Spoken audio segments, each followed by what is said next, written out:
Buenos días. Vamos a continuar con otra sesión dentro de los encuentros de la Ilustración al Romanticismo, con el monográfico Barbarie y civilización en la cultura y la historia española entre 1750 y 1850. Y para ir cumpliendo los tiempos y después tener un cierto margen por si queremos preguntar algo, y bueno, porque como ya estamos prácticamente en la recta final, para no acumular más retraso, le paso la palabra a mi compañero de mesa, el profesor Valerio Rocco Lozano, que nos acompaña desde la Universidad Autónoma de Madrid. Es profesor de Filosofía Moderna en el Departamento de Filosofía de dicha universidad y coordinador del Máster en Filosofía de la Historia, Democracia y Orden Mundial. Es Premio Nacional de Fin de Carrera en Filosofía,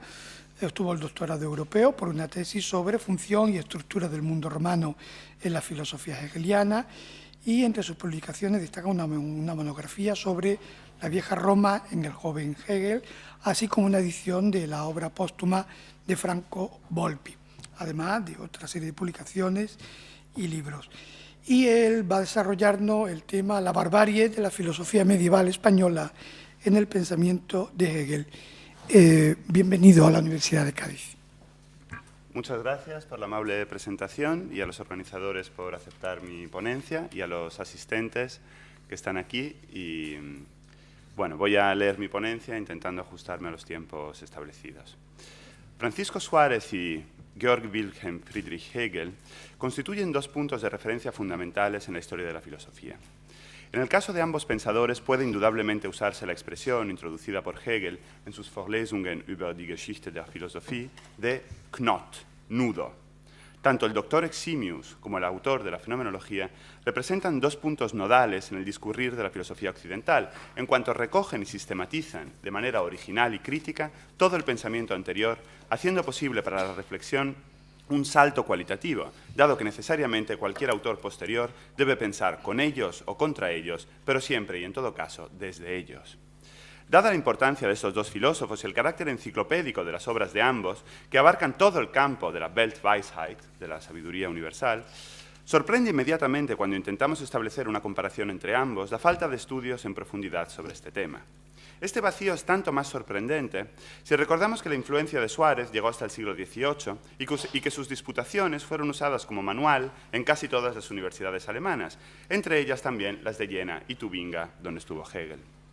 Pero sobre todo, lo que causa estupor es que mientras que los historiadores de la filosofía han prácticamente ignorado la presencia de un hilo conductor entre estos dos autores, han sido en cambio los grandes pensadores, con un perfil más teórico y especulativo, los que han detectado una fuerte continuidad entre Suárez y Hegel. En efecto, esta relación se encuentra enunciada claramente en el texto quizás más influyente del siglo XX, Sein und Zeit, de Martin Heidegger. En el parágrafo 6, el futuro rector de Friburgo sitúa a Suárez y a Hegel como los Knoten, los puntos nodales del desarrollo de la metafísica occidental. Cito a Heidegger. En su formulación escolástica, lo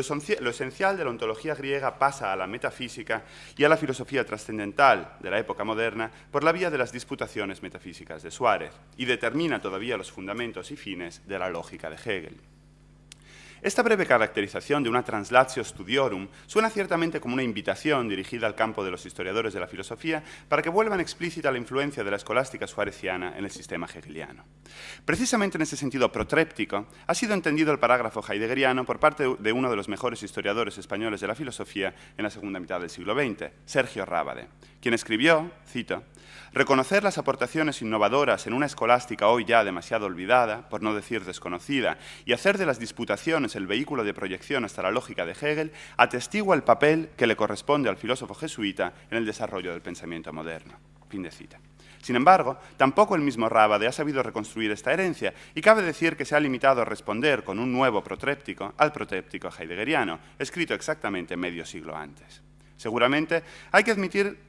que existen poderosas razones que explican la ausencia de estudios sobre esta relación. En primer lugar, es necesario reconocer que la actitud de Hegel hacia la escolástica es de las más duras, negativas y podríamos añadir injustas de las que se encuentran en las lecciones sobre la historia de la filosofía. Desde el punto de vista sistemático, para Hegel esta época de la historia de la filosofía constituye el cierre de un paréntesis dominado por la abstracción y un vacío formalismo que había comenzado con el pensamiento romano. Sí, cito a Hegel, la desventura del mundo romano consiste en la abstracción a partir de todo aquello en el que el hombre encontraba satisfacción. Fin de cita. La escolástica no sería sino, cito a Hegel, una bárbara filosofía del entendimiento sin ningún contenido real, una filosofía que no suscita en nosotros ningún interés real y a la que sin duda es imposible volver. Fin de cita.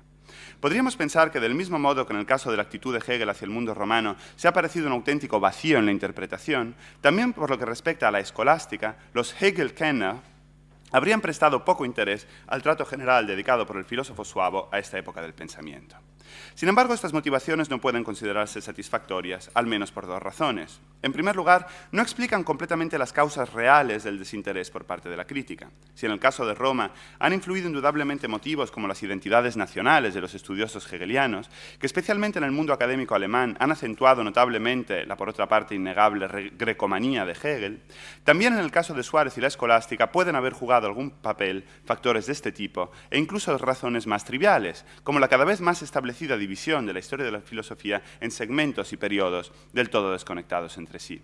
Como veremos, las razones de carácter nacional a la hora de entender el desinterés de la crítica hegeliana hacia Suárez pueden esconder un núcleo filosófico más interesante de lo que se piensa. En efecto, más adelante se estudiará la posibilidad de que la caracterización extremadamente negativa, como ya hemos visto, bárbara, de la escolástica por parte de Hegel, responda también a criterios de este tipo. En segundo lugar, es preciso señalar que existirían profundas razones teóricas que justificarían estudios sobre la presencia de la escolástica en el pensamiento hegeliano. Si en el caso de Roma, su rol conceptual en el caso no solo en la historia universal, sino también en todas las áreas del saber contenidas en las lecciones, así como en la enciclopedia, es determinante para el desarrollo espiritual porque representa el momento de la negatividad, del sufrimiento y de la abstracción, preparación necesaria para el adviento del contenido por excelencia, la buena nueva cristiana, en el caso de la escolástica su relevancia sistemática no es en absoluto menor. Ante todo porque, como ya se ha dicho, cierra una fase en la historia del pensamiento de separación del hombre de sí mismo y preanuncia, por lo tanto, la necesaria superación llevada a cabo por el humanismo y por el estar en casa del cartesianismo. En efecto, la relevancia de esta época de la historia del pensamiento es tan grande que, en la introducción a las lecciones, Hegel la considera como uno de los tres periodos que estructuran la historia de la filosofía, el segundo tras el pensamiento clásico y antes del pensamiento moderno. Además, hay que señalar que, al igual que ocurre con la cultura clásica y griega, y en especial latina, también la escolástica fue central en la formación de Hegel, al menos en la etapa de Tubinga. El Compendium Theologiae Dogmaticae de Christoph Friedrich Sartorius, una mezcla de argumentaciones de diferentes Schulphilosophen, prácticamente carente de contaminaciones racionalistas, fue fundamental no solo como material de estudio y de examen, en efecto sobre él se basaban también los llamados loci theologici, sino también como base para la composición autónoma de los textos hegelianos de esos años, sobre todo las famosas Predigten. Se podría objetar, como han sostenido intérpretes ilustres, que la influencia de Sartorius y del pensamiento dogmático escolástico fue para Hegel completamente negativa, un enemigo a batir en la época del gimnasio y de la universidad. Estas opiniones, basadas sobre todo en escasos comentarios por parte de Hegel en su diario, han sido recientemente puestos en duda por una nueva perspectiva que intenta destacar la importancia de la escolástica en la educación del pensamiento del joven Stiftler, con la intención de, en palabras de Adriano Tassi, cito, evitar esos inconvenientes a los que nos enfrentamos cuando se toma como base de la formación hegeliana una tajante contraposición entre cultura ilustrada y teológica. Podría ser, en efecto, que la fase teológica o en todo caso el componente religioso, además de establecer una condición primaria de la evolución hegeliana, juegue también un papel de conexión entre influencias literarias, ilustradas, un puente entre las épocas y las temáticas de Stift y las de Berna. Fin de cita. Por lo tanto, la importancia del pensamiento escolástico y dogmático en la formación hegeliana sería otro factor que justificaría una proliferación de estudios sobre este tema. Sin embargo, aunque se aceptaran estos argumentos, sería lícito responder que las consideraciones llevadas a cabo hasta ahora pueden valer para el pensamiento escolástico en general, pero no en concreto para Suárez. En efecto, el doctor Eximius no se encuentra citado ni una sola vez en todo el corpus hegeliano, mientras que encontramos abundantes referencias a otros filósofos medievales, en especial en las Vorlesungen über die Geschichte der Philosophie, como Pedro Lombardo, Duns Scoto, Tomás de Aquino, Alejandro de Ales, Alberto Magno, Roscelino y tantos otros de importancia sin duda inferior a la de Suárez. ¿Cómo se explica esta total ausencia del autor de las disputaciones en el sistema hegeliano? Quizás, como veremos, las razones que lo motivan no sean tan distintas de las que han provocado el silencio de la crítica. Ante todo, es necesario señalar que sí existe una mínima referencia a Suárez en las páginas dedicadas a la escolástica por parte de nuestro autor. En efecto, en el marco de la discusión acerca del nominalismo o realismo de los universales, en una nota encontramos una referencia al Geist der spekulativen Philosophie de Dietrich Tiedemann y a las disputaciones metafísicas, en concreto la disputación 1, sección 6 de Suárez. A partir de esta referencia podemos inferir dos elementos. En primer lugar, que Hegel se sirve en estos pasajes sobre todo del punto de vista indirecto tomado por la lectura de Tiedemann. En las páginas 401 y siguientes de su manual, citadas en clase por Hegel, se hace referencia en efecto a la disputación 1, sección 6, en la que Suárez distingue 4 aproximaciones diferentes a la cuestión metafísica de los universales. Hegel copia casi literalmente el contenido de estas posiciones, así como la cita ofrecida por Tiedemann. Por este hecho podemos concluir con casi total seguridad que, al menos en Berlín, Hegel no consultó directamente las disputaciones, sino que las conocía a través de esta vía indirecta, lo que concuerda con su propia admisión en la introducción a las lecciones, en la que sostiene que la manera más accesible de conocer el contenido de la filosofía escolástica es a través de manuales. Puede ser interesante notar que tampoco el mejor discípulo de Hegel, al menos por lo que respecta a la lógica y la historia de la filosofía, Johann Eduard Erdmann, había tenido acceso directo a las obras de Suárez. En efecto, a pesar de que él, al contrario que el maestro, lo cita expresamente, lo hace indirectamente, a través del libro de Karl Werner, llamado Franz Suárez und die Scholastik der letzten Jahrhunderte, publicado en Regensburg en 1861, una obra que naturalmente, por motivos cronológicos, Hegel no había podido conocer, porque llevaba 30 años muerto. Tiedemann, la principal fuente de Hegel en estas páginas de las Vorlesungen, había dedicado a el último escolástico, Francisco Suárez, un capítulo entero, el 12º, de su monumental Geist der spekulativen Philosophie, una extensión total de 78 páginas. Tiedemann atribuye, por lo tanto, a Suárez una enorme importancia, y no solo por el espacio que le dedica. De hecho, también sus palabras son en muchos lugares muy elogiosas. Cito a Tiedemann. Entre los escolásticos de mayor valor se encuentra a causa de su influencia sobre los nuevos sistemas metafísicos, y no menos a causa de su gran espíritu filosófico, ante todo, Franz Suárez, que entre los españoles, su pueblo de origen, obtuvo una enorme fama. Fin de cita. Nótese que Tiedemann recalca la procedencia española de Suárez y que parece señalar que su influencia solo abarcó a nuestro país, mientras que, como ya se ha dicho, fue inmensa en toda Europa y muy en concreto en Alemania.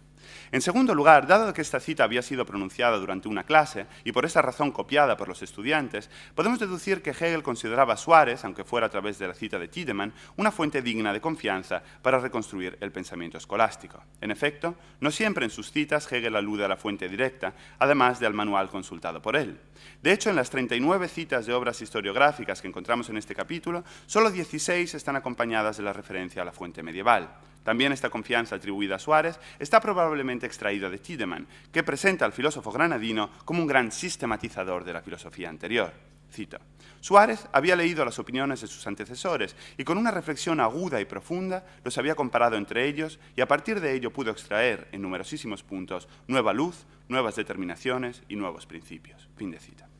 Por último, por lo que respecta al conocimiento hegeliano de Suárez a través de Tiedemann, es preciso admitir que, aunque indirecto, no era en absoluto escaso. Al contrario, mediante el capítulo dedicado en este manual al doctor Eximius, Hegel había podido conocer el contenido fundamental de las disputaciones de una manera detallada y que él mismo debía considerar como digna de toda confianza. En efecto, en su comentario general a las fuentes utilizadas para las lecciones, Hegel presenta como el prácticamente único mérito de la obra de Tiedemann, cito, haber recopilado interminables extractos de obras cabalísticas y de obras de la Edad Media.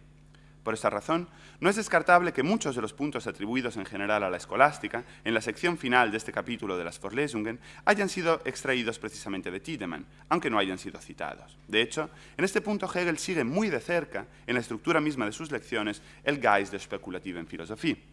Por ejemplo, no puede ser casual que tanto Tiedemann como Hegel hablen, inmediatamente después de la escolástica, de Pietro Pomponazzi. Por lo tanto, resulta aún más llamativo que Hegel justamente decida saltarse en todos los cursos de su época berlinesa las 78 páginas sobre Suárez, aunque sí reproduzca muchos de los argumentos presentados ahí.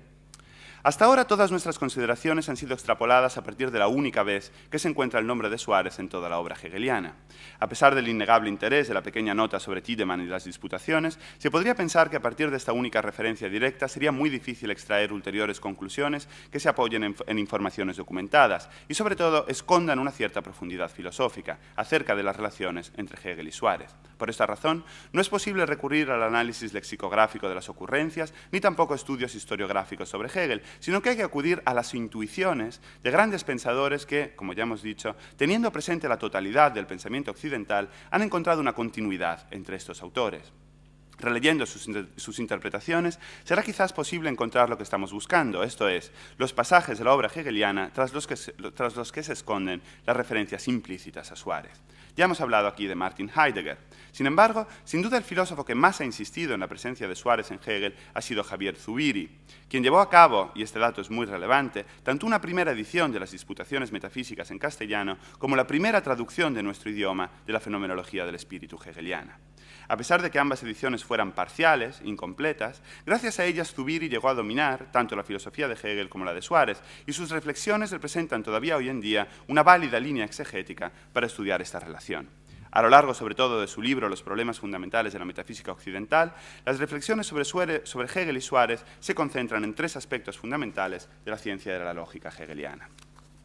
Ya en otro lugar me he ocupado de reconstruir con detalle las tres aportaciones suarecianas que, según Zubiri, podemos encontrar en la filosofía de Hegel. Me limitaré aquí a enumerarlas para dedicarme, en cambio, a la pregunta acerca de por qué, si las influencias de Suárez en Hegel fueron tan determinantes como sostiene Zubiri, su nombre no aparece como tal en todo el sistema hegeliano, con lo que volveremos al inicio de nuestra ponencia a la caracterización de la filosofía escolástica como fundamentalmente española y, por lo tanto, bárbara.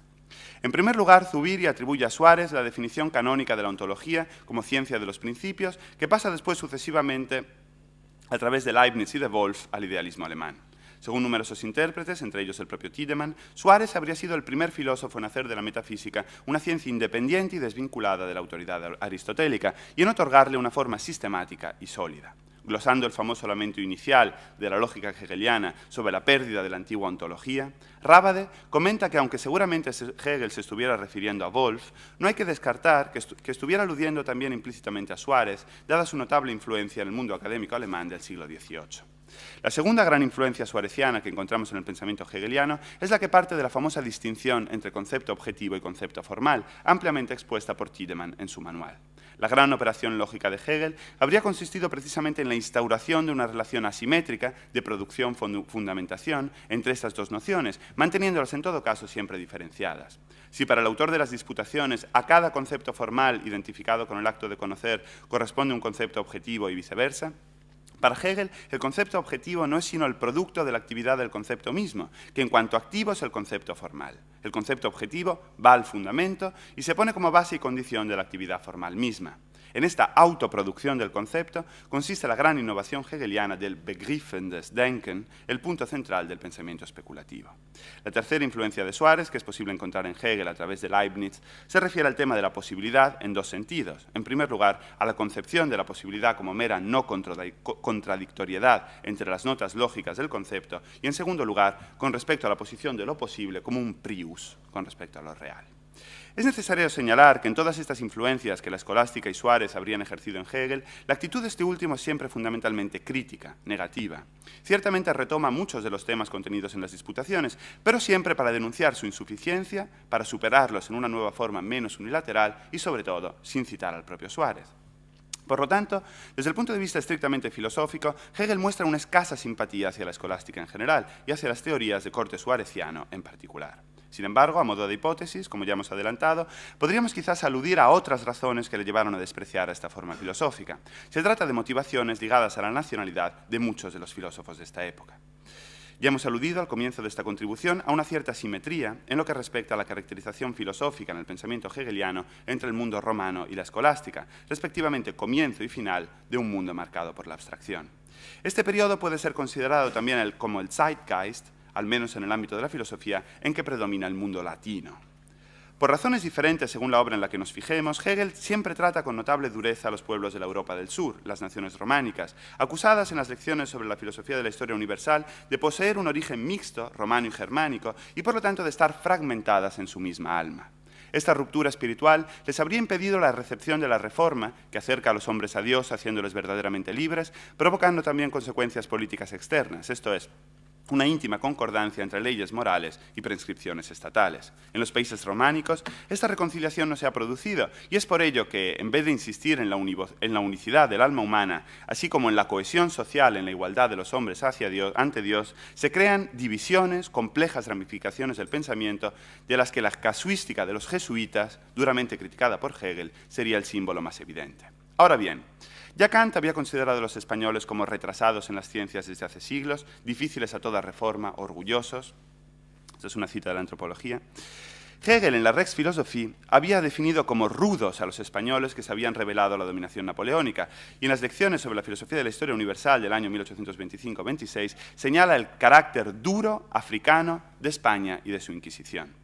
Esta caracterización es sumamente importante, porque en las lecciones sobre la historia de la filosofía se puede leer que, cito a Hegel, lo que tenemos en la escolástica es la verdad infinita y absoluta, proclamada como espíritu y confiada a unos bárbaros, a hombres que no tienen autoconciencia de su humanidad espiritual, que tienen sin duda un pecho humano, Menschenbrust, esta referencia al pecho es muy importante, pero aún no tienen conciencia humana. Fin de cita. La referencia al pecho, al coraje, al valor y también al grado de subdesarrollo espiritual no puede sino hacernos pensar en el pueblo español. Hegel niega que la Edad Media deba ser considerada como una época de barbarie. Simplemente nos dice que se trata de una época que,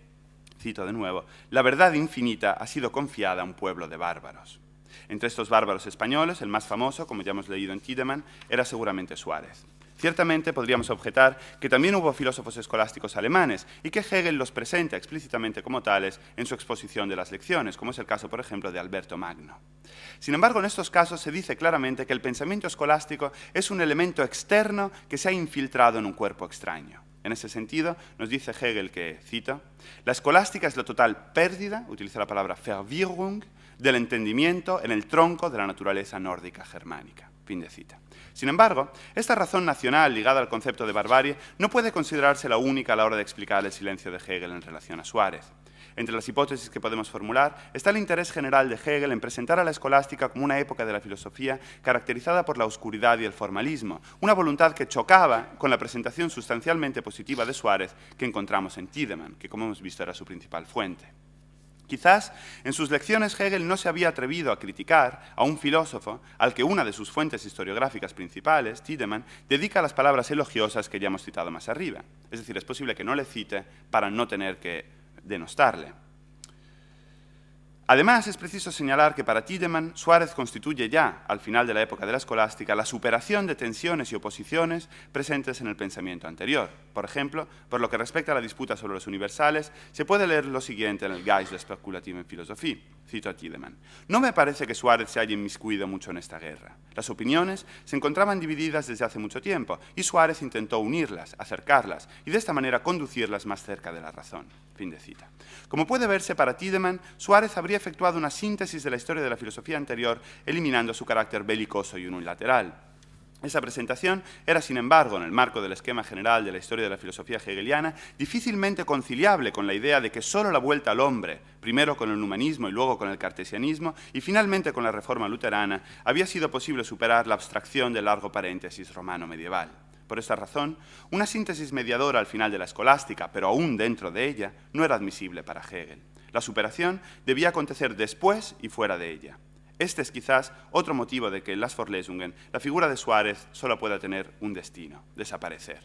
El desprecio de Hegel hacia la escolástica y su silencio sobre la figura de Suárez quedan, por lo tanto, explicados en función del marco axiológico general implícito en las lecciones sobre historia de la filosofía, así como de la presentación de esta corriente y de este filósofo en la principal fuente utilizada por Hegel. En conclusión, a partir del análisis anterior, creemos haber demostrado que la presentación de la escolástica como un pensamiento de cuño español, procedente de un pueblo no civilizado y capitaneado precisamente por un filósofo granadino como fue Francisco Suárez, le servía a Hegel para corroborar su tesis historiográfica de que la escolástica fue una especie de infección o de contaminación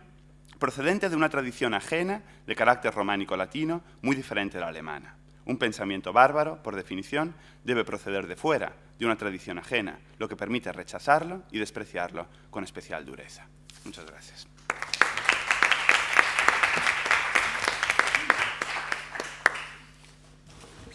Bien, gracias al profesor Rocco Lozano, sobre todo porque matemáticamente se ha ajustado a los 30 minutos. Se nota que sois de filosofía. Bien, bueno, le cedo la palabra a la profesora, a mi otra compañera de mesa, la profesora Marcele Vélez León, que nos acompaña también nos visita desde la Universidad Autónoma de Madrid, es magíster en Filosofía de la Historia por esta universidad y actualmente se encuentra realizando su tesis doctoral sobre dialéctica y revolución en Hegel y Adorno, bajo la dirección del profesor Félix Luque, becario de investigación del Departamento de Filosofía de dicha universidad y bueno, ya tiene una serie de publicaciones que avalan su trayectoria académica. Va a desarrollarnos el tema las utopías revolucionarias entre civilización y barbarie. Gracias. Buenos días. En los próximos minutos quisiera proponer una reflexión acerca del modo como cierto tipo de producción literaria, como dice el título, las utopías, esta producción literaria, digo, asociada a la Revolución Francesa, supuso un fuerte impulso en la génesis ideológica del concepto de civilización, sobre todo. Veremos el concepto de barbarie de soslayo, de manera tangencial, pero sobre todo me quiero centrar en el concepto de civilización en cuanto este pasó a formar parte, desde entonces, del ideario revolucionario que terminó por dar forma a las prácticas sociopolíticas emergidas de aquel evento. En gran medida podemos afirmar, creo, que los fundamentos ideológicos que promovieron y sostuvieron dicho ideario revolucionario provenían de la filosofía ilustrada que desde el siglo XVII reinaba en Europa. Por ejemplo, el culto a la razón por el que abogaban los jacobinos, culto que además fue la base del importante proceso de descristianización que se vivió en Francia entre 1792 y 1795, en pos de esa nueva religión racional que adoraba a la diosa razón. Pues bien, este culto a la razón, como digo, encuentra su origen ideológico en obras ilustradas tales como Del espíritu de las leyes de Montesquieu o El contrato social de Rousseau, por citar solo algunos de los más conocidos ejemplos. Precisamente uno de los objetivos de la presente comunicación es llevar a cabo una reflexión más profunda o detallada que se centre en la relación entre los ideales revolucionarios y la literatura ilustrada, concretamente en uno de los géneros literarios modernos por excelencia, la utopía. Así, en primer lugar, llevaremos a cabo un análisis de la relación entre revolución y utopía que pondrá de manifiesto cómo ambas pueden ser entendidas como dos caras de la misma moneda. Recordemos que la Ilustración, especialmente la Ilustración francesa, representa la transformación de la lucha en pro de la libertad de expresión, la libre crítica y el sometimiento de las tradiciones a las leyes de la razón, lucha que además debía conducir a una efectiva reforma social conducente a la felicidad de los individuos y de los pueblos. Uno de los medios más eficaces para propagar las ideas ilustradas y revolucionarias y mostrar los lineamientos de cómo debía llevarse a cabo dicha reforma o cuáles habrían de ser las características de ese añorado futuro feliz de la humanidad era precisamente la divulgación y publicación de manifiestos, libelos, pasquines o panfletos, tales como el conocido Manifiesto de los plebeyos de Babeuf. Dentro de este tipo de literatura de la Francia revolucionaria, resulta muy enriquecedor que prestemos atención a aquellas obras de carácter utópico, en tanto que precisamente estas reflejaban las aspiraciones e intereses de la sociedad francesa en los momentos previos, simultáneos y posteriores a la revolución. Y es que, como hace un momento acabo de señalar, revolución y utopía suponen dos caras de la misma moneda, porque mientras que la revolución seguía por una suerte de ideales pendientes de realización, utópicos o inclusive ucrónicos, como veremos, la utopía supone siempre un planteamiento revolucionario. Es esta reciprocidad, en efecto, la que, unida al ideario al ideario ilustrado y a la incursión de un nuevo tiempo linealmente comprendido, es esta reciprocidad, digo, la que marca en gran medida las propuestas utópicas aparecidas en la Europa del siglo que nos ocupa en este congreso. Precisamente en este tiempo de modernidad, tiempo de revolución, se introducen dos conceptos políticos fundamentales, el concepto de Estado y el concepto de utopía. La utopía tiene su origen en la realidad, en el descontento con esta, ofreciendo así un testimonio revelador sobre la misma. Es decir, las utopías manifiestan y expresan de manera específica una cierta época, sus obsesiones y rebeliones, tanto en el campo de las esperas como en los caminos inventados por la imaginación social y su manera de considerar lo posible y lo imposible. Muchos fueron los intelectuales que a través de sus escritos quisieron idear y delinear el futuro político-social, no solo de Francia, sino de Europa y del mundo en general. Todos estos creadores de utopía, podemos llamarlos, disconformes con la realidad que les tocó en suerte vivir, la despreciaban en pos de un ideal, el ideal que ellos mismos iban a proponer, que habría de establecer este ideal el deber ser del mundo futuro, una nueva realidad que estaría por venir, ucronías o utopías de reconstrucción que pretenden ser performativas y no solamente orientativas, que pretenden ser prescriptivas más que meramente descriptivas. Vista así, entonces, la necesaria relación entre la revolución y la utopía, podemos abordar ya algunas de las propuestas utópicas concretas de la Francia revolucionaria. En primer lugar, propondré un análisis de la novela El año 2440 de Louis-Sébastien Mercier para posteriormente embarcarnos en un breve estudio del bosquejo de un cuadro histórico de los progresos humanos de Condorcet. Ambas creaciones literarias serán traídas a colación en los próximos minutos en cuanto que traslucen tanto su época como los anhelos característicos de esta, de un modo claramente vinculado con el proceso político revolucionario que a la sazón subyace a nuestras reflexiones. Así las cosas, pasaremos a resumir someramente el contenido utópico que ambas obras expresan, no sin antes recordar que tanto Mercier como Condorcet participaron en la Revolución Francesa del lado de los moderados o girondinos y sufrieron ambos también la persecución y el terror jacobino. Los dos escritores, discípulos de Rousseau, fueron fervientes defensores de la idea de progreso, idea que será la que guíe en última instancia sus respectivas utopías. En concreto, Mercier propone en su obra El año 2440 una imaginaria descripción del estado en que el hombre podría encontrarse 700 años después de su propia época, esto es, en el año 2440, como dice el título de su novela. Así, la utopía de Mercier destaca, ante todo, por constituir una ucronía en toda regla, obra pionera, por tanto, en el género ucrónico en cuanto a realización temporal futura de la utopía. No se trata ya de otro lugar, como las utopías anteriores a la modernidad, sino de otro tiempo. Tengamos en cuenta que la obra de Mercier se publicó anónimamente en Ámsterdam en 1770 y su circulación fue rigurosamente prohibida en Francia, en tanto que contenía una despiadada crítica de la administración francesa. En este escrito, una de las primeras novelas de anticipación, como he dicho, que pone además de relieve la filosofía de la Ilustración, el autor plasma sus ideas en materia de educación, moral, política, poniendo en escena a un francés que despierta después de un largo sueño más de 600 años después.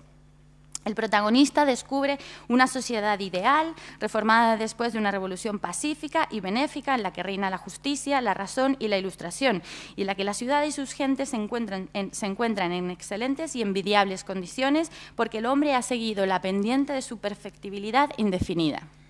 Más allá de los rasgos concretos que caracterizan ese futuro ideal, es importante atender al hecho de que Mercier no consideró que aquel estado futuro fuese la meta final de un proceso concreto, puesto que los tiempos posteriores a 2440 traerían un mayor avance que no se detendría, o como señala el propio autor, y cito: ¿dónde puede detenerse la perfectibilidad del hombre armado con la geometría, las artes mecánicas y la química? La propuesta ucrónica de Mercier permite, en definitiva, considerar un tiempo futuro que ha de venir, en el que, gracias a los procesos de la razón, se habrá podido derribar el absolutismo, el fanatismo y la intolerancia. Así, la relación que esta utopía pueda tener con el proceso revolucionario francés, que habría de venir pocos años después, queda aún más patente. No cabe duda de que la obra fue concebida y presentada como un producto literario y ficticio, pero a pesar de ese carácter fantástico, la obra tiene un temple profético que la liga inevitablemente con los acontecimientos que sucederían posteriormente. Si revisamos el epílogo de la misma, podemos ver las conexiones más evidentes que esta ucronía presenta con la Revolución Francesa. Por ejemplo, el protagonista abre dicho epílogo diciendo, y cito: «Me allego a este lugar y busco con los ojos aquel soberbio palacio del que partían los destinos de tantas naciones. ¡Qué sorpresa! No veo más que escombros, muros rajados, estatuas mutiladas. Algunos pórticos, medio caídos, dejaban entrever una idea confusa de su antigua magnificencia». Fin de cita. Como podemos imaginar, el palacio al que se está refiriendo el protagonista es precisamente el Palacio de Versalles y, tras hablar de este palacio, el protagonista emprende un diálogo con un personaje que es precisamente Luis XIV, creador definitivo de aquel palacio que le dio su amplitud y determinó su destino. Es bien llamativo, por lo demás, que dicho símbolo arquitectónico se haya convertido en 2440 en escombros, como nos ha dicho el protagonista, así como también, según cuenta la novela, y cito, la Bastilla había sido derribada totalmente por un príncipe que no se creía el dios de los hombres. Es inevitable pensar en esta cita en Napoleón.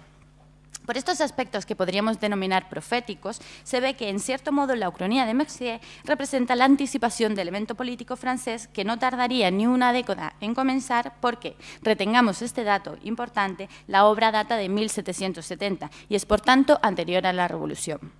Posterior al estallido revolucionario, entendido este desde el momento de la toma de la Bastilla, aunque coetánea a la etapa más bullente de la Revolución, es la segunda de las utopías que se propusieron para el análisis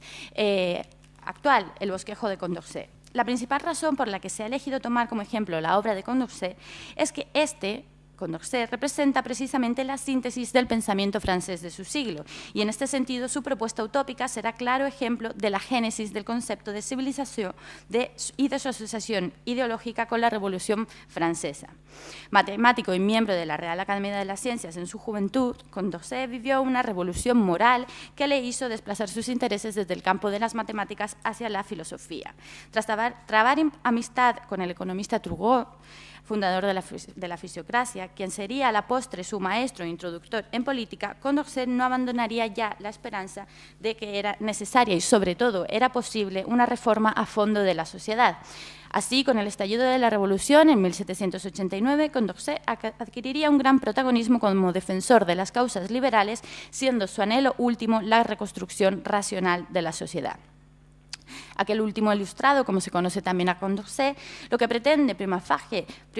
con su bosquejo es mostrar una historia de la especie humana en su progreso hacia la perfección, podríamos decir también hacia la civilización. En este sentido, podemos afirmar que el concepto central que nos permitirá enmarcar la propuesta utópica de Condorcet es el concepto de progreso, asociado, como veremos enseguida, al de civilización. Progreso visto en el sentido de una guía posible para el desarrollo mental y social de la historia.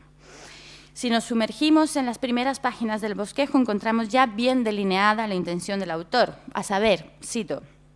presentar el cuadro de los progresos del espíritu humano, en tanto que el progreso está sometido a las mismas leyes generales que se observan en el desarrollo individual de nuestras facultades, y la naturaleza no ha puesto límite alguno al perfeccionamiento de las facultades humanas, es decir, que la perfectibilidad del hombre es realmente infinita.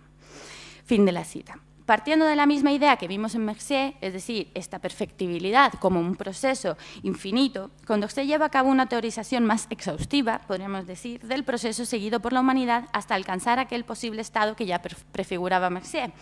Concretamente, Condorcet propone una historia de la civilización, según sus propias palabras, dividida en 9 épocas a las que él añadirá una 10ª que ucrónicamente está aún por venir. Así, a modo de profeta, el autor extrapola los datos que extrae del pasado, los extrapola hacia el futuro, delineando lo que podemos considerar la utopía del progreso de la humanidad hacia su estado de civilización. La historia se confunde entonces con una ciencia social, en tanto que ambas son para el autor un cuadro de los progresos de la humanidad. Y más allá de toda explicación teológica o metafísica, las leyes y las costumbres tienen para Condorcet un origen histórico, positivo, explicable y previsible por la razón. En suma, Condorcet nos va ofreciendo en esta obra un relato pretendidamente racional que parte de aquella primitiva época en la que los seres humanos bárbaros aún comenzaron a reunirse en tribus y familias y continúa mostrando el modo como estos han progresado por medio de la escritura, el sedentarismo, la especialización del trabajo, la división social en clases, la educación o la imprenta. Uno de los momentos más importantes en este relato lo constituye el surgimiento del pueblo griego. Y cito, ese pueblo que ha ejercido sobre los progresos de la especie humana una influencia tan poderosa y tan afortunada, cuyo genio le ha abierto todas las rutas de la verdad, al que la naturaleza había preparado, al que la suerte había destinado para ser el guía de todas las naciones, de todas las edades. Honor que hasta ahora ningún pueblo ha compartido. Uno solo ha podido concebir después la esperanza de presidir una evolución nueva en los destinos del género humano. Fin de cita. Obviamente este pueblo que recoge el testigo del pueblo griego es el pueblo francés. Precisamente la novena época que define Condorcet, último periodo verdaderamente histórico, corresponde al tiempo desde Descartes hasta la formación de la República Francesa, tiempo en el que los avances y progresos anteriores adquieren su verdadero valor como conciencia de dicho progreso humano, tiempo de la revolución, tiempo de la civilización. Tiempo de la civilización porque, además de suceder la Revolución Americana, el evento importante es el de la Revolución Francesa, porque, cito Condorcet, en ella la filosofía dirigió sus principios y la fuerza popular destruyó los obstáculos que podían detener sus movimientos. Es decir, que la Revolución Francesa es para Condorcet un ejemplo de civilización. En el último capítulo de la obra, para terminar ya este breve repaso, el autor extrae del pasado una serie de predicciones por analogía que dibujan la idea de una sociedad futura, ese momento en el que, cito, el sol ya no alumbrará sobre la tierra más que a hombres libres, que no reconocerán a más señor que su razón, en que los tiranos o los esclavos, los sacerdotes y sus estúpidos o hipócritas instrumentos ya no existirán más que en la historia y en los teatros, en que no habrá que ocuparse de ellos más que para compadecer a sus víctimas y a sus engañados, para mantenerse en una útil vigilancia sobre sus horribles excesos, para saber reconocer y asfixiar bajo el peso de la razón los primeros gérmenes de la superstición y de la tiranía, si alguna vez osan reaparecer. Fin de la cita. En conclusión, las analogías propuestas por Condorcet le sirven para pensar en la posibilidad de la existencia de unas leyes generales aplicables a la historia que permitan, en última instancia, la previsión de un futuro posible, caracterizado por el progreso hacia la perfección y la civilización de la humanidad. Podemos decir que lo que ha realizado Condorcet ha sido una teorización de la propuesta de Mercier, mostrando cómo a través de una serie de hechos racionalmente conectados se puede alcanzar ese estado futuro de civilización. Ahora bien, es clave señalar una diferencia conceptual entre ambas propuestas utópicas. A saber, mientras que Mercier delinea lo que podemos entender un futuro civilizado sin apelar a dicha noción o a dicho concepto, Condorcet ya conceptualiza la deseable situación futura a través de ese término, el término de civilización. Esta disparidad nos da una clave para la reflexión sobre la génesis del término en relación con el proceso revolucionario, tal como aquí se pretende abordar. Sin embargo, antes de llegar a dicho análisis, veamos de un modo más detallado cómo el término civilización se halla perfectamente enmarcado en estas utopías revolucionarias. Para valorar la relación entre la utopía y la civilización, tomaremos como punto de referencia el estudio de la noción de civilización que lleva a cabo el sociólogo Norbert Elias en su obra El proceso de civilización. A continuación, entonces, voy a intentar poner de relieve una serie de paralelismos o correspondencias estructurales existentes entre, por un lado, las características del concepto de civilización que presenta Elias y, por otro, la idea que dicho concepto, como hemos visto, se refleja en la obra utópica de Condorcet. En primer lugar, según Elias, el uso francés, también el uso inglés, pero aquí nos interesa que el uso francés de la palabra civilización resume el orgullo que inspira la importancia de la propia nación en el conjunto del progreso de Occidente. Como vimos en el bosquejo de Condorcet, precisamente la novena época histórica es aquella en la que surge el pueblo que, tras el griego, habrá de abanderar la civilización de la humanidad, esto es, el pueblo francés. El orgullo nacional queda así perfectamente enmarcado en la utopía condorcetiana, en cuanto Francia no solo es la sede por excelencia de los avances técnicos y científicos, sino que además es el lugar en el que se desarrolla el evento político clave que materializará las reformas necesarias para alcanzar el estado de civilización, esto es, la revolución. Pero también en la utopía de Mercier, Francia es el lugar de ubicación de la sociedad civilizada de 2440, en cuanto que el autor propone París como el ejemplo suficiente del índice de transformación general del mundo. Como vemos, aunque aún en Mercier no está del todo delineado el concepto de civilización, en los términos de Elias ya se apunta a la centralidad que encontramos en Condorcet. En segundo lugar, podemos destacar otro rasgo esencial que, según Elias, presenta el concepto francés de civilización en su referencia a este como un proceso o, cuando menos, el resultado de un proceso, podríamos decir, de un progreso, ya que se refiere siempre a algo que está en movimiento continuo hacia adelante. En este sentido, también podemos afirmar que el concepto de civilización como proceso se haya reflejado en las utopías anteriormente expuestas, en cuanto que tanto Mercier como Condorcet consideran que la perfectibilidad humana es infinita. Más aún, precisamente en la utopía condorcetiana, la idea de civilización como progreso y como proceso es el núcleo de sentido de la reconstrucción histórica que propone el autor. La civilización aparece como un proceso pendiente aún de ser satisfecho en su totalidad y proceso, además, en el que se va dando un progresivo alejamiento del estado anterior incivilizado o bárbaro. Por tanto, es en esta acepción de civilización como devenir en la que podemos observar la significación de la barbarie correspondiente a las utopías revolucionarias. De otra parte, Elías considera que el individuo francés de finales del siglo XVIII veía su civilización como el modelo al que debía tender la totalidad del mundo humano. En este sentido, ese orgullo nacional al que he hecho referencia, que hace de Francia la sede de la civilización, encargada de llevar el progreso al resto de la humanidad, queda reflejado en la descripción de la 10ª etapa, aquella que está aún por venir, en la que el propio proceso civilizatorio habría devenido del propio proceso civilizatorio habría devenido una inteligencia que, aplicando el cálculo y la economía, mantendría el equilibrio de la sociedad en cuanto a necesidades, medios, igualdad, libertad, leyes y derechos. En definitiva, si según Condorcet, Francia, como dechado de civilización, era la encargada de hacer progresar a la humanidad en su conjunto, quedaba justificada en cierta medida la colonización de aquellos pueblos menos avanzados con fines humanitarios, o dicho de otro modo, con fines civilizatorios. Estas tres características, orgullo nacional, el carácter procesual y el temple modélico expansionista del concepto de civilización, muestra, como queríamos, la correspondencia entre la sociogénesis estudiada por Elías y el uso ideológico presentado por Condorcet. Sin embargo, dicha correlación estructural apunta aún a otra cuestión central en la conexión que utopía y civilización tienen con la revolución, análisis que nos lleva ya a la última parte de esta comunicación, centrada por fin en la relación existente entre civilización y revolución. Para el sociólogo alemán, la reflexión acerca de la génesis de la noción francesa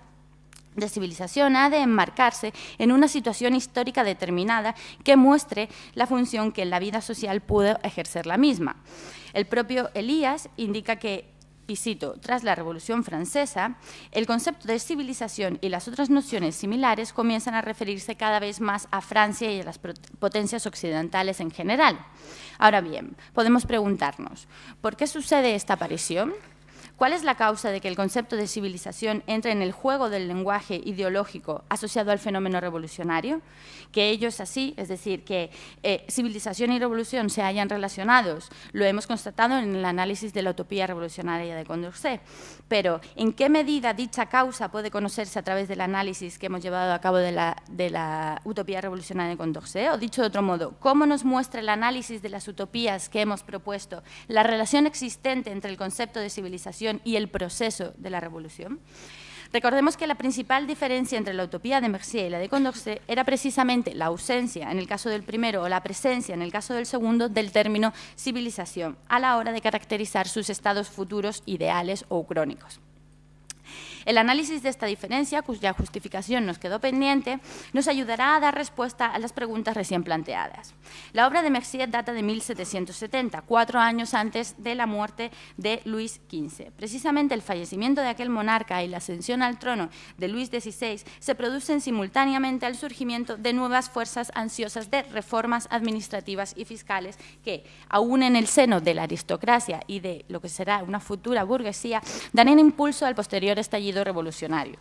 Es en aquellos años y como paradigma de este ánimo reformista fundamental en los que aparece por primera vez el concepto de civilización como noción común en la literatura utópica y con el significado concreto que se ha venido mostrando. Recordemos que una de las vertientes reformistas más importantes de aquellos años está representada por el fisiocratismo de Quesnay y Turgot.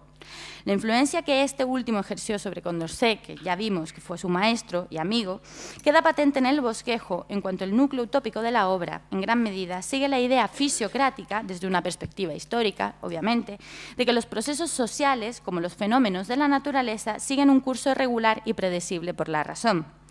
O dicho de otro modo, el concepto de civilización, tal como aparece reflejado en el bosquejo de Condorcet, responde, e inclusive podríamos decir que pretende delinear, el deseo de una progresiva reforma social que habría de ser llevada a cabo por y con la revolución. Reforma ideada como hemos visto, o como estoy diciendo, desde la sección fisiocrática girondina y burguesa a la que pertenecía Condorcet. Así vemos cómo se cumple en el concepto condorcetiano de civilización la última de las características expuestas por Elías, ya que precisamente el surgimiento y la configuración conceptual de la civilización están claramente enmarcadas en un contexto histórico-político concreto que es el de la Revolución. En suma, podemos decir que si la sociogénesis objetiva del concepto está asociada al reformismo fisiocrático de la Francia prerrevolucionaria, dicho concepto se enriquece y expande ideológicamente como parte del ideario revolucionario reformista a través de los escritos utópicos como el de Condorcet, difusión conceptual que en tanto ideológica no se detuvo allí, sino que tal como la historia posrevolucionaria nos ha enseñado, ha seguido acompañando el ánimo reformista burgués posterior. Muchas gracias.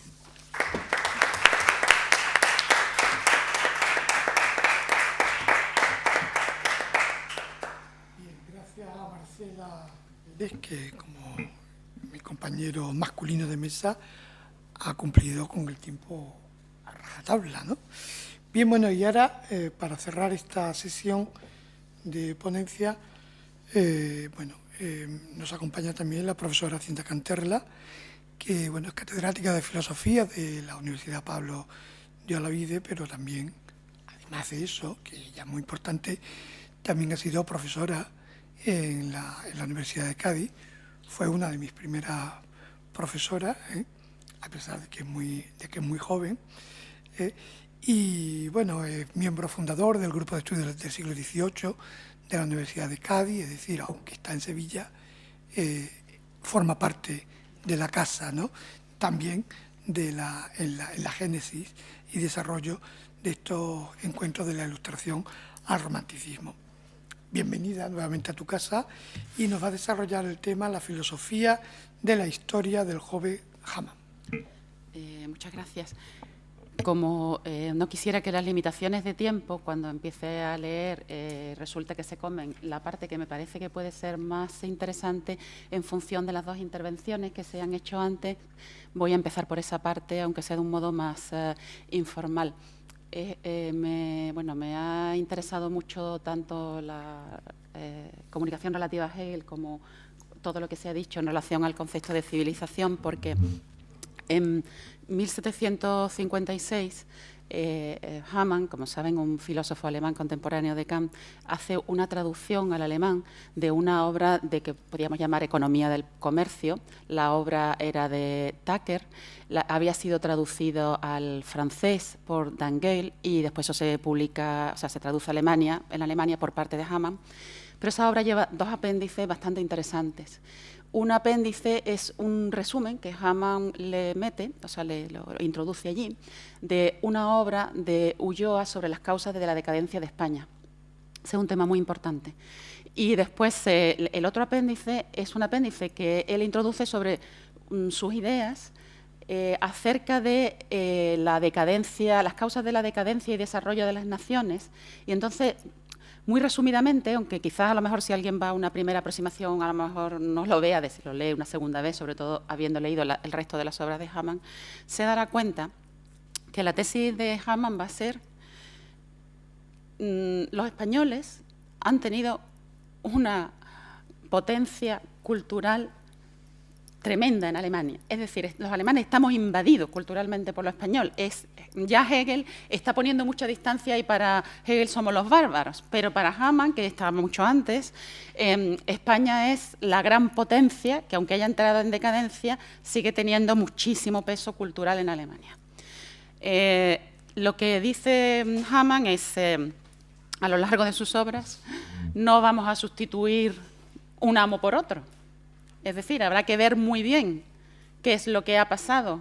con la fuerza, a veces bastante incapacitante, que ha tenido en Alemania, no solo la escolástica, sino también otra filosofía española a la que me referiré, es decir, la potencia que ha tenido, para irnos ahora a salir de ese amo y meternos a la civilización francesa, es decir, ahora como modelo lo francés. Es más,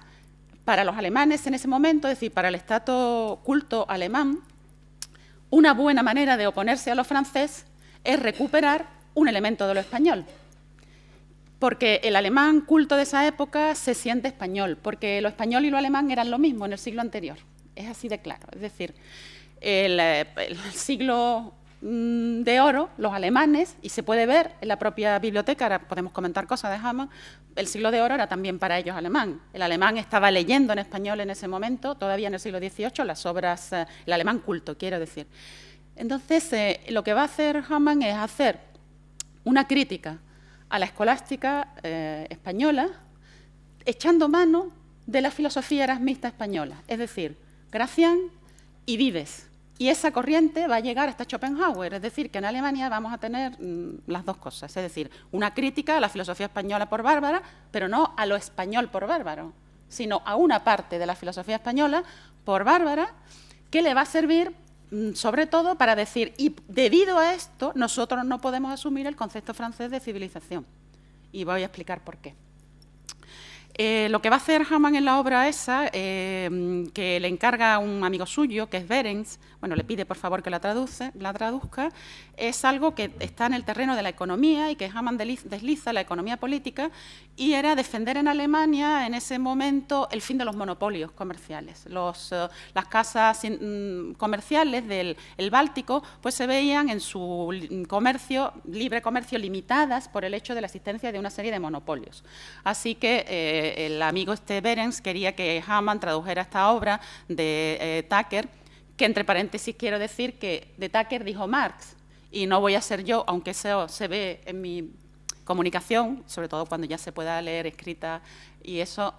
la que diga que hay un anticipo en Hamann y Herder de las ideas de Marx, porque eso ya lo dijo Isaiah Berlin. Entonces no sería nada novedoso por mi parte. Pero es curioso que es Hamann el que traduce a Tucker, el que introduce el interés en Alemania por la economía inglesa, desplazando a los mercantilistas españoles, que era lo que se llevaba en Alemania entonces, Ustariz y Ulloa. Y los desplaza para proponer el fin de todo tipo de monopolios. Pero monopolios no solamente comerciales, sino que la causa de la decadencia de las naciones son también los monopolios del poder y del saber. Y los monopolios del saber es cualquier tipo de organización, después se va a referir de la filosofía, pero vamos, según la cual algunos están más capacitados que otros y deben tutelar a estos segundos, porque estos segundos están en la irracionalidad y en la barbarie. Y esto vale tanto para hablar de relaciones entre distintas naciones, culturas, etcétera, como para hablar de las relaciones entre los hombres y las mujeres, para hablar de las relaciones entre las razas, pero también les sirve para criticar la escolástica académica alemana, porque no solamente va a criticar el escolasticismo español, sino todo tipo de escolástica académica. Y es bastante interesante que lo que propone para salir de ahí es un tipo de filosofía que vaya de corte existencial, una especie de razón vital avant la lettre, que está directamente influenciada porque él le interesa y lo lee y se lo pasan Herder y él, dice páseme usted el Vives, etcétera, tomada de Vives y de Gracián. Una vez que haya dicho ya esto, voy a empezar a leer, pero no quería que quedara en el tintero que la filosofía alemana, en todos los primeros 50 años del siglo XVIII, lo verdaderamente potente para ellos es que tienen una admiración tan grande que no me extraña que se tengan que distanciar, porque están como colonizados por eso, por el gran peso del pensamiento y la literatura española. Hamann tiene la biblioteca llena de libros de la literatura española y llena de la filosofía española, y la lee y la cita, etcétera. Y después la necesidad de no seguir a esos imponentes castillos metafísicos de la escolástica española, pero reclamando esa otra filosofía española que ya había criticado eso antes que nadie en Europa, la forma escolástica de pensar. Bueno, habría muchas cosas que podríamos decir sobre la manera digamos, el papel que desempeñan los españoles, tanto el autoanálisis de la decadencia de España de Ulloa y Ustariz, como la crítica de la escolástica del erasmismo español en el desarrollo y el despegue de la filosofía alemana hasta llegar a Hegel, Schopenhauer, Nietzsche y Heidegger, porque está ahí. Bueno, voy a empezar con la primera parte, ya si no se me queda el último en el tintero, pues no pasa nada. Habitualmente se sitúa el inicio de la filosofía de la historia en Alemania en la obra de Herder. El objeto de esta comunicación es mostrar la contribución previa, conocida por el propio Herder, de Hamann a propósito de esta materia. Hace ya muchos años, cuando era estudiante, leí en uno de mis manuales algo que me dejó entonces intrigada y sorprendida. Ya les digo que no por la primera parte de la afirmación, sino por la segunda. Herder estuvo siempre muy influido por Johann Georg Hamann, el mago del norte, y esta es la parte que a mí me intrigaba. Uno de los hombres de más afinada sensibilidad para la historia que haya existido.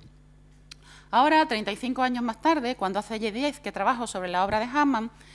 me gustaría trazar aquí unas líneas muy someras sobre la consideración de la historia que este filósofo tiene y centrar su posición en relación a barbarie, violencia, civilización y aculturación. El término aculturación es un término que obviamente no aparece en Hamann porque es un término contemporáneo, pero cuando ellos están criticando el concepto de civilización, lo que están criticando es esa aculturación, además ya lo voy a decir más adelante, pero lo explicaré. Ellos se dan cuenta que, porque hay algunos escritos ya en la época en el que el medio más eficaz de aumentar el dominio de una nación no es ya irse y conquistar las tierras, que muchas veces no es posible, sino es conquistarlos, es decir, colonizarlos culturalmente. Esa colonización cultural, hablan ellos, lo dicen en varias ocasiones, tanto Hamann como en Herder, esa manera de aumentar la población sin moverse de sitio.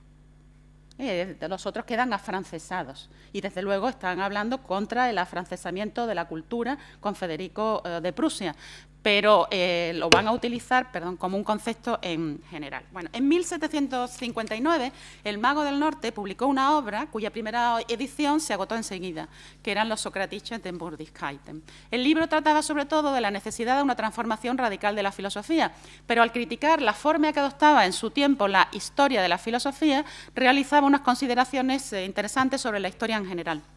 En primer lugar, en la introducción puede leerse: me sorprende que todavía nadie se haya atrevido a hacer con la historia lo que Bacon hizo con la física. Esta afirmación de Hamann llevaba una nota a pie de página que decía a su vez: la ciencia de la historia del perspicaz Cladenius debe considerarse un mero suplemento provechoso de nuestra escolástica o académica doctrina de la razón. Hamann estaba criticando en el contexto de este texto y esa cita a las teorías académicas y escolásticas de la razón, letra muerta incapaz de recoger la vida. Así que, según el comentario que realizaba en la nota, el intento de Cladenius de llevar a cabo una ciencia de la historia, según el cual las reconstrucciones históricas no pueden ambicionar una objetividad total en cuanto que los acontecimientos son vistos según perspectivas diferentes, acordes a quien observa, le parecía todavía demasiado abstracto y escolástico. Y he de mencionar aquí que después Koselleck también consideraría Cladenius, la consideración de la historia de Cladenius premoderna, que también Gadamer se va a referir al concepto de hermenéutica que tiene todavía Cladenius como premoderno, es decir, que coinciden con las apreciaciones que está haciendo Hamann en ese texto. En unas páginas antes de hacer estas apreciaciones sobre la historia, el autor de La evocación de Sócrates había dicho a propósito de la historia de la filosofía: pues en realidad estoy convencido de que nuestra filosofía habría tenido una forma completamente diferente si se hubiese estudiado o sabido estudiar el destino de este nombre o palabra filosofía según los matices de los tiempos, cabezas, razas y pueblos, no como lo hace un erudito filósofo mismo, sino como lo haría un ocioso espectador de sus Juegos Olímpicos. Para Hamann, la historia de la filosofía debía ser una genealogía del saber, una genealogía, si se quiere, de la razón misma, pero no de la abstracta, sino de la vital, corpórea y situada. Pues, en su opinión, es la actividad sensible del cuerpo, en su experiencia situada en el mundo, interrelacionando con el contexto natural y social, la que construye el sentido. Y por ello, la historia de la filosofía debía mostrar la genealogía de una filosofía viva, alejada de las habituales colecciones de bustos ilustres de filósofos muertos. Un frigio como Esopo, dice él, que según las leyes de su clima, como se dice ahora, tuvo que tomarse su tiempo para llegar a ser inteligente, y un tonto sencillo como un La Fontaine, que debió resignarse y adaptarse mejor al pensamiento de los animales que al de los hombres, nos mostrarían criaturas muy diferentes a esos filósofos de galería y sus gráciles y mutilados retratos de medio cuerpo, y nos obligarían a representar sus costumbres y sentencias, las leyendas sobre sus enseñanzas e impurezas, con colores que se aproximasen a la vida. como también diré más adelante, pero por si no me deja llegar, ya en el escrito anterior, es decir, ese apéndice que pone al tratado comercial, que es anterior a este del 59, el otro del 56, ya había hablado Hamann por primera vez contra esa historia estatuaria, es decir, que trata, o anticuaria, es que una cosa pre-nietzscheana, esa historia estatuaria de la filosofía, que trata el pasado como si fuera una colección de esculturas, de un anticuario, todos muertos, un museo que no sirve para nada, porque lo que hace es incapacitar a las nuevas generaciones pues hacia un concepto épico, que él va a llamar, y heroico, de la filosofía. De la misma manera, para Hamann, la historia en general no debía ser tampoco una mera narración de los hechos memorables de las individualidades ilustres, sino el relato de la génesis de una colectividad situada en unas coordenadas naturales con sus producciones culturales. Por ello dirá que la historia es poesía y mitología. De un lado, interpretación y construcción lingüística del sentido, y de otro, generación de representaciones sociales integradoras de la colectividad, unas veces legitimación del poder existente y otras impulso para acción heroica, emancipadora, individual o colectiva. Como se diría hoy en día, ideología o utopía.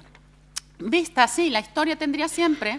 por tanto, un componente de superstición y creencia, subjetividad que no sería en sí perjudicial siempre que estimulase la acción de los hombres. Bueno, aquí empieza uno ya a ver, aunque sea implícita, la idea de que, bueno, de la ciencia, del concepto de algunos postulados, no puede haber ciencia, pero sirven para estimular pues, el progreso, aunque no sean ciencia en sentido estricto, etcétera. Bueno, después cosas que diría que interrelaciona con él, como saben, y eran muy, muy amigos. Que no es perjudicial esta superstición o creencia siempre que estimule la acción de los hombres y que sí lo sería, por tanto, si los invalidase. Por ello, dirá a propósito de una historia concreta, la de la filosofía, utilizando el lenguaje de la gesta. Ciertamente, las crónicas y galerías de retratos filosóficos son quizás menos reprochables que el uso viciado que hace de ello su coleccionista, es decir, el coleccionista de antigüedades, el anticuario. Un poco de entusiasmo y de superstición en este asunto no solo debería contar con nuestra tolerancia, sino que incluso sería conveniente contar con algo de esa levadura para llevar al alma un heroísmo filosófico en fermentación,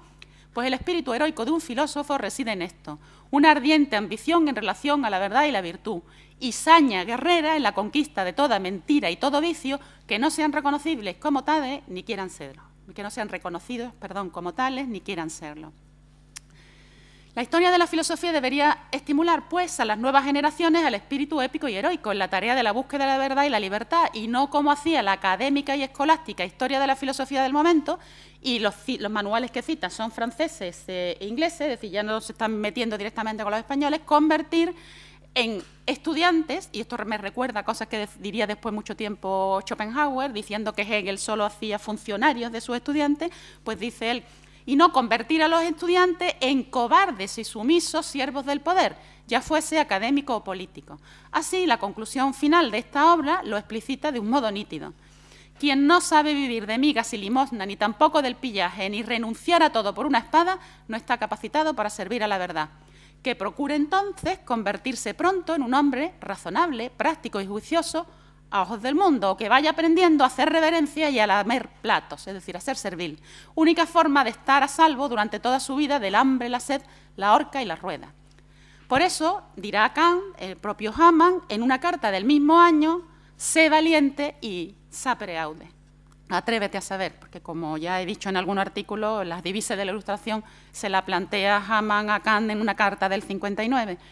Y por la misma razón lo acusaría en privado más tarde, cuando publique qué es la Ilustración, de estar al servicio del poder político, cuando en ese qué es la Ilustración restringía la libertad de pensamiento a las mujeres y a los funcionarios del estado del rey, en su opinión, más déspota de todos, Federico II de Prusia. La Ilustración no era para Hamann atreverse a pensar liberándose de una autoculpable minoría de edad, porque ello situaba el problema en la perspectiva de las individualidades que padecían esa minoría incapacitante, sino que había que situar la mirada en la culpabilidad de los tutores empeñados en seguir manteniendo a los sometidos en una condición de inferioridad, como el propio escrito demostraba. Esto se lo dice en una carta a Karl Kraus, yo también lo tengo publicado en un libro, etc. Por eso diría también en Socratischen den Burdigkeiten, porque el saber seguirá siendo el secreto mejor guardado de la política mientras que ésta siga siendo, como la alquimia, el arte de hacer dinero. Jamás van a criticar en sus obras todo monopolio de poder. y todo monopolio del saber, y la tesis conservadora de que una parte de la población necesita ser tutelada y guiada por los más razonables para llevarlos desde la irracionalidad y la barbarie hacia la civilización. La ciencia de la historia también debía, para Hamann, dejar de ser una disciplina escolástica para pasar a ser un estímulo hacia la utopía y la acción. Y esto me gusta mucho contarlo aquí. Ciertamente que siempre la historia había tenido un componente de mitología, y así Hamann refiere cómo César había llorado de impotencia en Cádiz ante la columna conmemorativa a Alejandro, porque a la misma edad que aquel, él, Alejandro Magno, todavía no había conseguido ser grande. Es decir, César llora aquí en Cádiz cuando era joven delante de esto, porque como yo todavía con la edad que soy no he llegado a donde llegó con mi misma edad Alejandro. Dice, pero también esa historia mítica contaba cómo Alejandro Magno había llorado de rabia ante la de Aquiles, porque él en su momento no había tenido el valor de ser tan grande como Aquiles. Es decir, la historia como impulso para la acción. La mitología épica había sido siempre un estímulo para la acción. Por ello, la historia debería ser hermenéutica, interpretación mitológica, una épica literaria de la humanidad, transformándose pronto en una filosofía de la historia que se preguntase por el sentido de la misma, por el progreso y la decadencia de la civilización. En un escrito anterior, Hamann había ya ensayado un pequeño esbozo de las causas por las que progresan o entran en decadencia las naciones. En concreto, y ahora ya me refiero a lo que contaba al principio, había realizado un conjunto de consideraciones sobre la historia, el progreso y la relación que se establece entre modelo económico y formas políticas y culturales en un apéndice que añadió a la traducción que él hizo de la obra de Tucker, bla, bla, bla. Bueno, antes lo que quería decir era que cuando Marx más tarde se refiere a Tucker, dirá, y cito literalmente, hablando de la crítica que hace Tucker a Burke, es decir, al liberalismo más reaccionario y conservador. Dice, pues, basta, si uno quiere ver una buena crítica contra Burke, es decir, contra esto de que solo los más razonables tienen que tener el poder y esta idea de que solo una parte de la población y no todo, porque lo que ellos van a proponer, lo que Hamann primero y después Herder van a proponer es un liberalismo radical que socialice la participación en el poder y socialice la participación en la cultura, y con todas las consecuencias que eso va a traer. Entonces ahí, en una nota, dice Marx, Tucker fue cura y Tory, pero por los demás un hombre decente y un competente economista político. Es decir, que también quería comentar, nada más publicar Tucker, esa obra que Hamann traduce, hay una polémica que en principio es privada,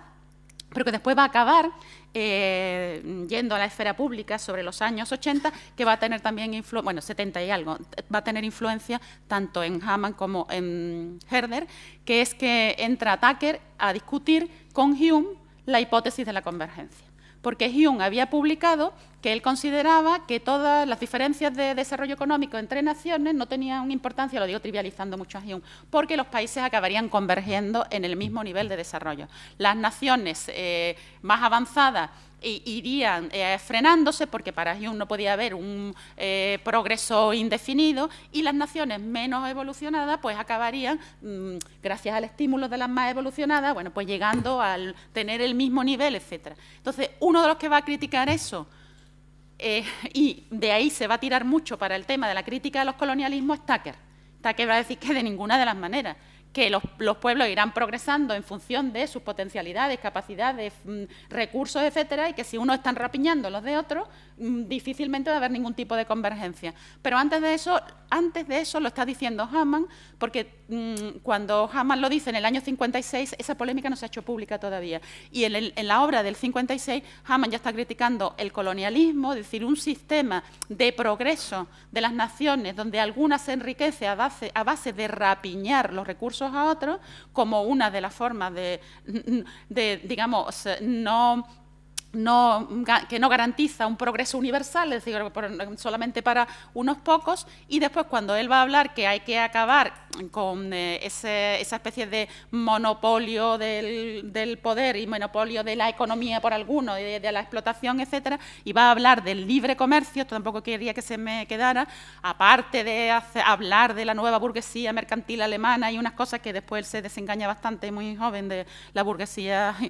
mercantil alemana, va por primera vez a decir que el progreso de las naciones tienen que ver con el intercambio de la comunicación y establecer, y lo leo del final para no, me voy a ya detener ahí, y bueno, si alguien quiere más cosas, pues lo podemos hablar ahora, es que en realidad la base de todo el desarrollo de las naciones es el intercambio comercial, pero también el lenguaje y la comunicación, que es la base de toda la cultura, y el acceso de todos al lenguaje y la comunicación, y bueno, de ahí van a venir también muchas de las ideas después de los románticos y, por supuesto, del propio Herder. Bueno, acabo. Para Hamann, el comercio es un estímulo para el avance de las naciones, pero el progreso no es una ley ineludible de la historia. La inercia de la historia es llevar a las naciones a la decadencia, y en esto toma muchas cosas de Montesquieu, y llevar a la sociedad a la deshumanización. Y de ahí la necesidad de una constante revivificación de la cultura, una permanente desconstrucción de las formas caducas del poder y la dominación que oprimen a los hombres, una socialización del poder, la participación política y los recursos frente a la inercia, porque esa es para él la inercia, que lleva a la concentración económica, política y científica en solo algunas manos. Es decir, para Hamann, la inercia tanto de la política como de la cultura es la misma que se observa en lo de los recursos, es que todo se concentra en algunas manos. Y la actividad de todo filósofo que se precie es ir contra eso, es decir, mostrar que eso es así, e ir contra eso, deconstruyendo constantemente la cultura, haciendo esa crítica radical de la cultura, que como he escrito en otro sitio, pues anticipa también muchas cosas de Nietzsche, no porque yo lo diga, sino también igual. Los investigadores consideran que el concepto, que ya lo usa Hamann, de lo apolíneo y lo dionisíaco, aparece en él por primera vez, y hay algunas cosas, por ejemplo, en Estética y Nietzsche, bastante interesante, que dice que el que no se quiera, quien quiera dedicarse a la filosofía se tiene que, digamos, hacer experto antes, bueno, no sé exactamente cómo lo dice ahora, pero algo así como en las bacanales dionisíacas y en otras, es decir, en lo irracional, para poder después saber exactamente que lo irracional es ese tipo de dominio y no lo otro.